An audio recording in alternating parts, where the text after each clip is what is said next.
আসসালামু আলাইকুম। আমন্ত্রণ প্রবাসীর হেলিকপ্টার লিমিটেড সপ্তাহের আলোচিত সংবাদে সাথে আছি আমি সরণী। ওমান জুড়ে লাখ লাখ টাকা নগদ অর্থ জেতার লোভ দেখিয়ে পাতা হচ্ছে ফাঁদ। লোভে পড়ে সে প্রতারণার জালে পা দিচ্ছেন প্রবাসী সহ মোবাইল ফোন গ্রাহকরা। বিশ্বাস করে ওটিপি, নিজের ব্যাংক ও ব্যক্তিগত তথ্য দিয়ে দিচ্ছেন অনেকেই। এমনই একটি ডিজিটাল জালিয়াতির ব্যাপারে সবাইকে সতর্ক করেছে অপরাধ তদন্ত বিভাগ। সোমবার রয়্যাল ওমান পুলিশের এক্স হ্যান্ডেলে এ বিষয়ে বিস্তারিত তুলে ধরা হয়। ওমানে বর্তমানে ডিজিটাল প্রতারণা ভয়াবহ রূপ নিয়েছে, যাতে প্রধান টার্গেট করা হচ্ছে স্বল্প শিক্ষিত এবং অসচেতন প্রবাসীদের। এ বিষয়ে পুলিশ জানায়, কোনো ব্যাংকিং প্রতিষ্ঠানের পরিচয়ে ওটিপি চাইলে অথবা যে কোনো সন্দেহজনক লিঙ্কে ক্লিক করার আগে সবাইকে অবশ্যই সতর্কতা অবলম্বন করতে হবে। এর আগেও ডিজিটাল জালিয়াতি থেকে নিরাপদ থাকতে একই পরামর্শ দিয়েছিল central bank of Oman. Police বলছে, প্রতারকরা সাধারণত বিভিন্ন ব্যাংকের নামে নথিপত্র তৈরি করে তা ফেসবুক, হোয়াটসঅ্যাপ, ইনস্টাগ্রাম সহ অন্যান্য সোশ্যাল মিডিয়ায় ছড়িয়ে দেয়। কখনো কখনো অতি সহজেই বড় অঙ্কের লোন পাওয়ার অফার দেখিয়ে তথ্য চায় তারা। একবার জিজ্ঞাসিত তথ্য দিয়ে দিলে প্রতারক দল সেই তথ্য ব্যবহার করে সংশ্লিষ্ট ব্যাংক অ্যাকাউন্ট থেকে অর্থ হাতিয়ে নেয়। এজন্য সকলকে সাবধান থাকতে বলা হয়েছে।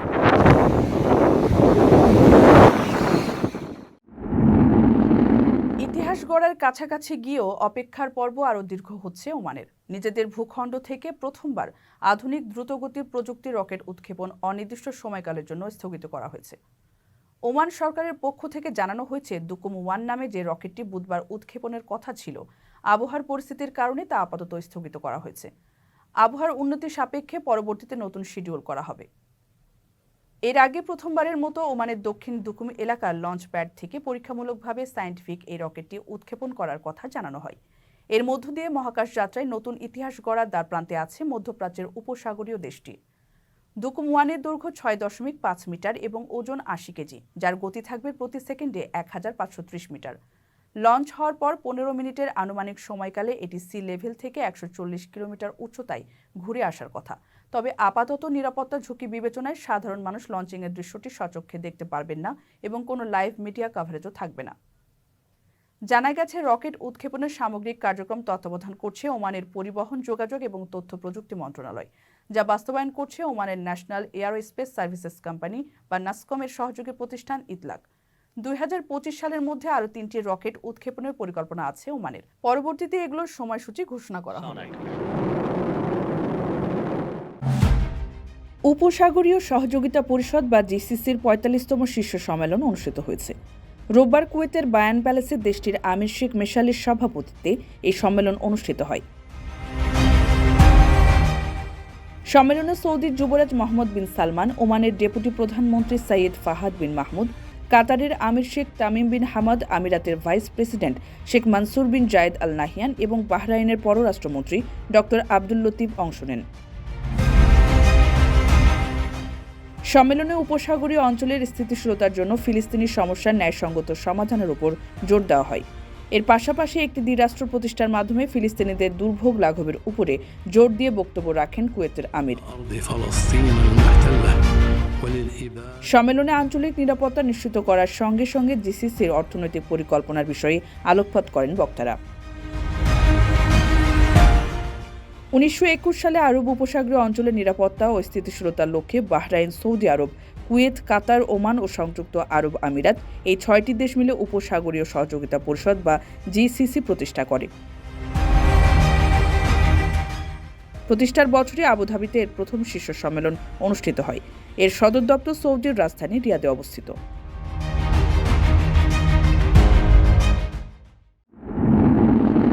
ইতিহাস গড়ার কাছাকাছি গিয়েও অপেক্ষার পর্ব আরও দীর্ঘ হচ্ছে ওমানের। নিজেদের ভূখণ্ড থেকে প্রথমবার আধুনিক দ্রুতগতির প্রযুক্তি রকেট উৎক্ষেপণ অনির্দিষ্ট সময়কালের জন্য স্থগিত করা হয়েছে। ওমান সরকারের পক্ষ থেকে জানানো হয়েছে, দুকুম 1 নামে যে রকেটটি বুধবার উৎক্ষেপণের কথা ছিল, আবহাওয়ার পরিস্থিতির কারণে তা আপাতত স্থগিত করা হয়েছে। আবহাওয়ার উন্নতি সাপেক্ষে পরবর্তীতে নতুন শিডিউল করা হবে। এর আগে প্রথমবারের মতো ওমানের দক্ষিণ দুকুম এলাকার লঞ্চ প্যাড থেকে পরীক্ষামূলকভাবে সায়েন্টিফিক এই রকেটটি উৎক্ষেপণ করার কথা জানানো হয়। এর মধ্য দিয়ে মহাকাশ যাত্রায় নতুন ইতিহাস গড়ার দ্বারপ্রান্তে আছে মধ্যপ্রাচ্যের উপসাগরীয় দেশটি। দুকুম 1-এর দৈর্ঘ্য 6.5 মিটার এবং ওজন 80 কেজি, যার গতি থাকবে প্রতি সেকেন্ডে 1530 মিটার।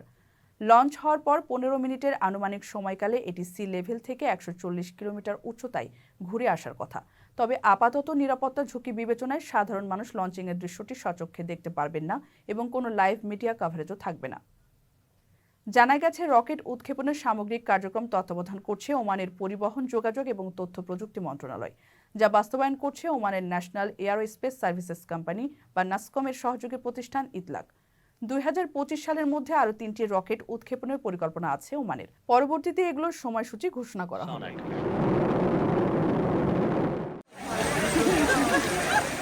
বিভিন্ন পেশায় কর্মী আনার নাম দিয়ে পাচারে জড়িত চক্রগুলোর মাধ্যমে আসা 3,339টি আবেদন আটকে দিয়েছে ইতালি।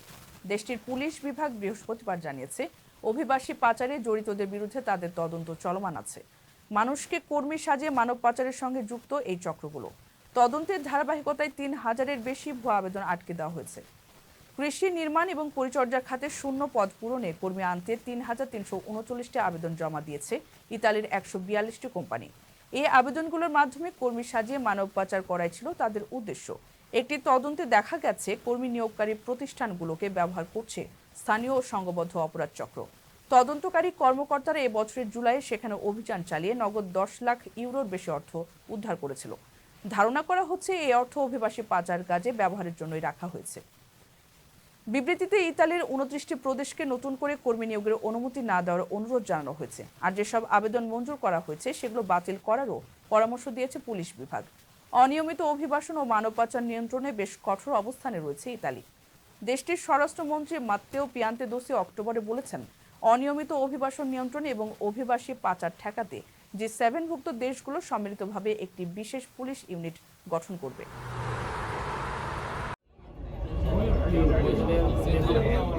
ওমান প্রবাসী ইয়াসিন চৌধুরীর বাড়ি থেকে লুট হওয়া একটি মোটরসাইকেল উদ্ধার করতে গিয়ে হামলার শিকার হয়েছে একদল পুলিশ। এই ঘটনায় পুলিশের গাড়ির কাঁচ ভাঙচুর করা হয়েছে। হামলায় আহত হয়েছেন 5 পুলিশ। গত সোমবার রাতে রাউজান উপজেলার হলদিয়া ইউনিয়নে এই ঘটনা ঘটে। এর আগে গত 30 সেপ্টেম্বর আজিজুল হক নামের এক ব্যক্তির নেতৃত্বে একদল সন্ত্রাসী প্রবাসী ইয়াসিন চৌধুরীর বাড়িতে মোটরসাইকেল বহর নিয়ে হামলা চালায়।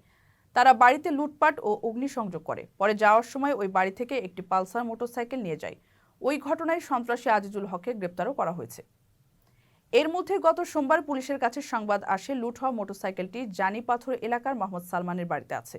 চিকদাইর ফাঁড়ি পুলিশ রাত 12টার দিকে গাড়িটি উদ্ধার করতে সেখানে যায়।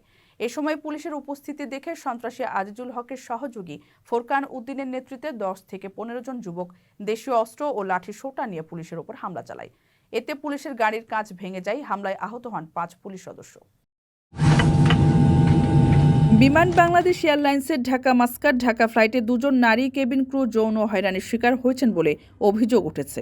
ঘটনা ঘটেছে চলন্ত বিমানের সবচেয়ে সুরক্ষিত জায়গা ককপিটেই। বিমান বাংলাদেশ এয়ারলাইন্স সূত্র উল্লেখ করে একটি গণমাধ্যম জানায়, গত 3রা নভেম্বর ঢাকা থেকে মাস্কাটগামী BG721 ফ্লাইট ছেড়ে যায়। এটির পাইলট ইউসুফ মাহমুদ নারী কেবিন ক্রুকে ককপিটে ডেকে যৌন হয়রানি করেন বলে অভিযোগ।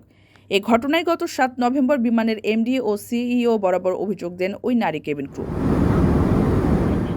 লিখিত অভিযোগে ওই নারী জানান, মাস্কাটগামী ফ্লাইটে পাইলট ইউসুফ ওই নারী কর্মীকে ককপিটে ডেকে নিয়ে তার শরীর স্পর্শ করেন এবং জোর করে কমলা খাইয়ে দেন।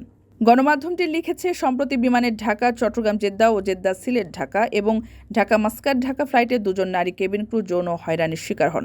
তারা দুজনেই প্রতিকার চেয়ে বিমান বাংলাদেশ এয়ারলাইন্সের ব্যবস্থাপনা পরিচালক ও প্রধান নির্বাহী কর্মকর্তা মোহাম্মদ শাফিকুর রহমান বরাবর লিখিত অভিযোগ করেন।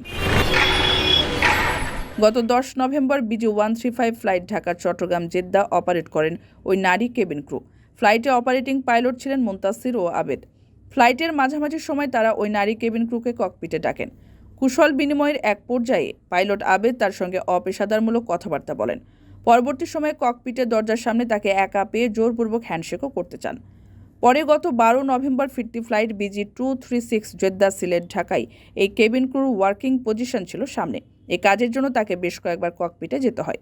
তখন পাইলট আবেদ কৌতুক শোনানো ছলে কুরুচিপূর্ণ এবং অশ্লীল মন্তব্য করেন। এছাড়া নোংরা দৃষ্টিতে তাকিয়ে অশ্লীল অঙ্গভঙ্গিও করেন বলে অভিযোগ। ওই দিন রাতেই বিমানের এমডি ও সিইও বরাবর ইমেইলে পাইলট আবেদের বিরুদ্ধে যৌন হয়রানির অভিযোগ করেন ওই নারী কেবিন ক্রু।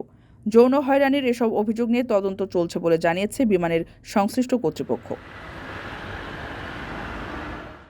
দর্শক দেখছিলেন প্রবাসী হেলিকপ্টার লিমিটেড সপ্তাহের আলোচিত সংবাদ। এতক্ষণ সঙ্গে থাকার জন্য ধন্যবাদ। কারো কাছে স্বপ্ন পূরণ, কারো আনন্দের উপলক্ষ, আবার কারো জীবন পাল্টে দেওয়ার মুহূর্ত, কখনো জীবন বাঁচাতে সর্বোচ্চ গতিতে উড়ে চলা, কারো আবেগের শেষ মুহূর্ত। আপনজনের শেষ বিদায়ে শামিল হওয়া। এমন সব ইচ্ছে পূরণে সর্বনিম্ন ভাড়ায় দ্রুতগতির বাহন প্রবাসীর হেলিকপ্টার। আপনার প্রয়োজনে যোগাযোগ করুন আমাদের হটলাইনে।